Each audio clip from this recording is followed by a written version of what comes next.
Hello sa inyong lahat mga kaibigan.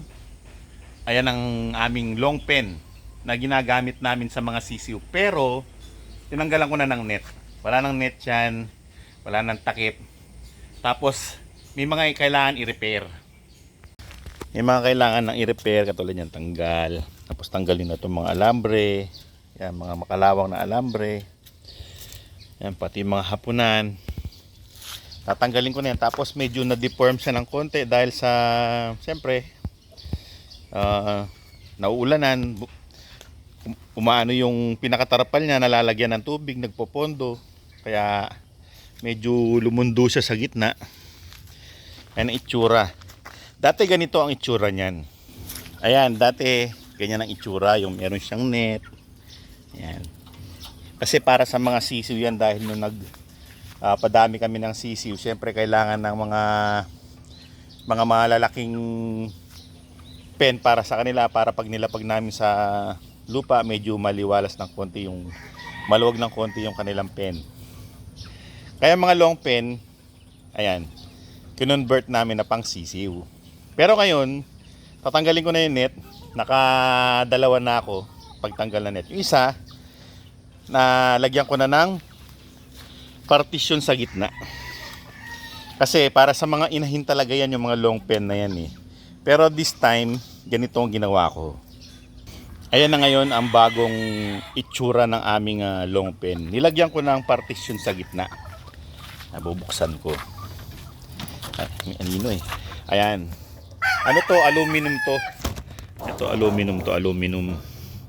Nilagay ko yan. Naka-overlap ng konti dyan sa, ayan, nakita nyo ba?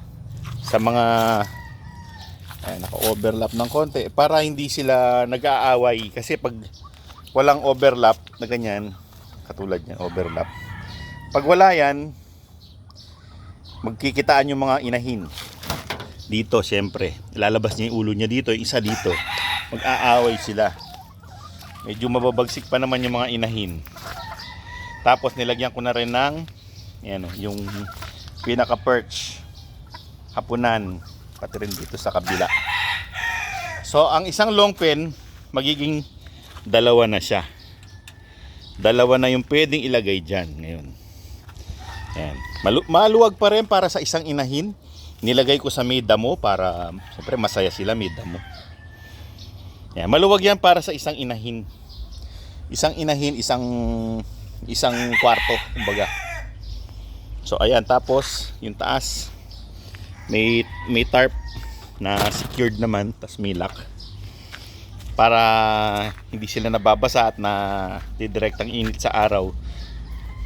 Ngayon mainit dito pero halos sa maghapon eh, hindi naman pag ganito lang oras, pero saglit lang yan, maglililim na kagad yan katulad nyo.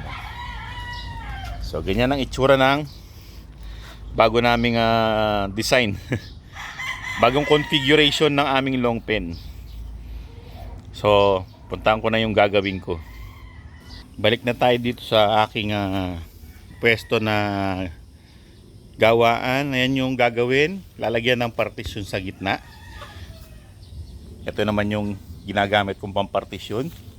Ano to? Aluminum sheet ito. Aluminum sheet. Saan ko galing dito? Ayan, yung pinto na sira na yung pinto na yan.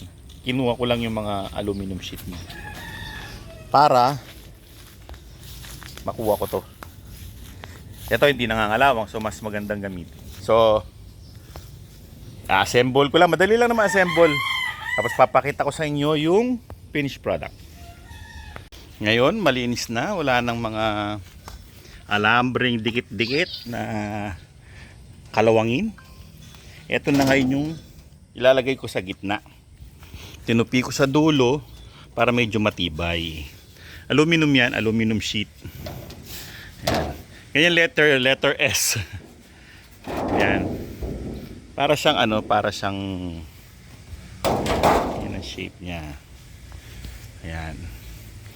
Para hindi magkaabutan yung mga nasa loob. So ikakabit ko muna. Tapos na ang aking project. O ayan na. Ilagyan ko lang ng sako dito para siyempre pag umuulan, di sila nababasa. Yan, sa hapunan nila. Tapos, yan na. Meron ng partisyon. Oh.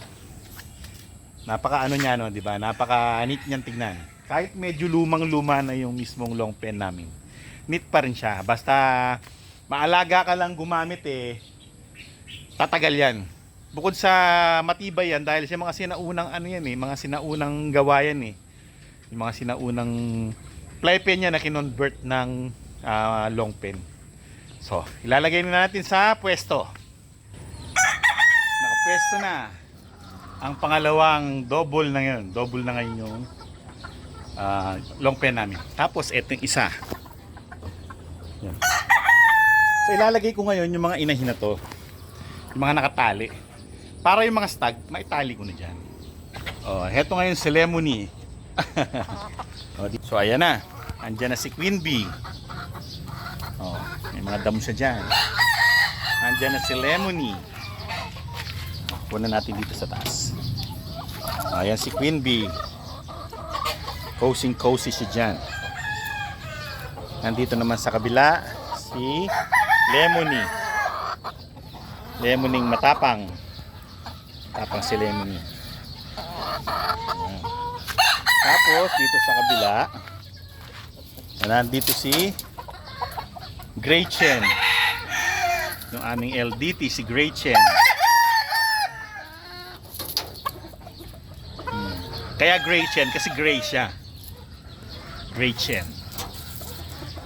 Tapos nandito naman si Catriona Gray kasi nga gray siya. Yan. So yan ang mga inahin namin, di ba? Tapos paminsan-minsan i-rotate ko, i-cord, i-fly pen. Yan diyan sa kanilang mga sariling pen para nakaka-exercise sila. Ngayon ilalagay ko naman yung mga tandang na may short cord sa mga bakanting tipi. So, ito naman muna ang i-cord ko itong LDT. Ayan yung short cord niya na naging pom-poms. Next naman itong aking JM Fantastic. Ayan tagwapo. JM Fantastic bulik. Ayan na. Ito sanay na. Sanay na kaagad. Isa medyo sanay na rin ng konti. So, ayan ang aking LDT Gray. Kapogi. Kapogi ng LDT Gray ko. Oh. Gusto nyo umapon din sa taas. Ito naman yung aking JM Fantastic. Isa rin namang napakagandang specimen, Ang laking manok nito.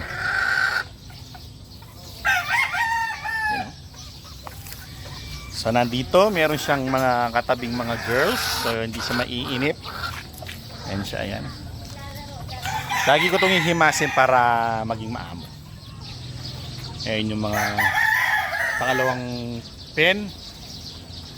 Double pen. Ayan, double pen na tawag. Ayan. Ganda. So napakaganda ng aking tapos dito sa mga naging bakante, pre wala ng mga damo dyan, ililipat yan. Tapos lalagyan naman niya ng panibagong tandang. Ito itatali na rin to, itong butcher na to. Tsaka yung bulik. Ayan, itong bulik. Lalagyan ko muna ng short cord bago ko ilipat. So meron akong dalawang bakante. Buti na lang di umalis to. Bukas ang kanyang pinto. O nga pala, hindi ko nasara. Dito galing yung LDT Talaga akong isang bulik dyan, tapos isang bulik din doon. All in all, magpapakante ako ng isang Ay nako. Akala ko problema ko dati yung space. Di naman pala, di naman. Basta diskarte lang. So isa na lang ang project ko, yan na lang. Hahatiin ko rin yan para may dalawa na namang inahin na pwede dyan. Para malibre yung mga yung mga scratch pen ko, mailagay ko yung ibang stag doon. bago ko ilipat sa fly pen. Para nagagraduate sila, papuntang cord. So well mga kaibigan, maraming salamat sa inyong pagsubaybay hanggang sa susunod na episode. Alam.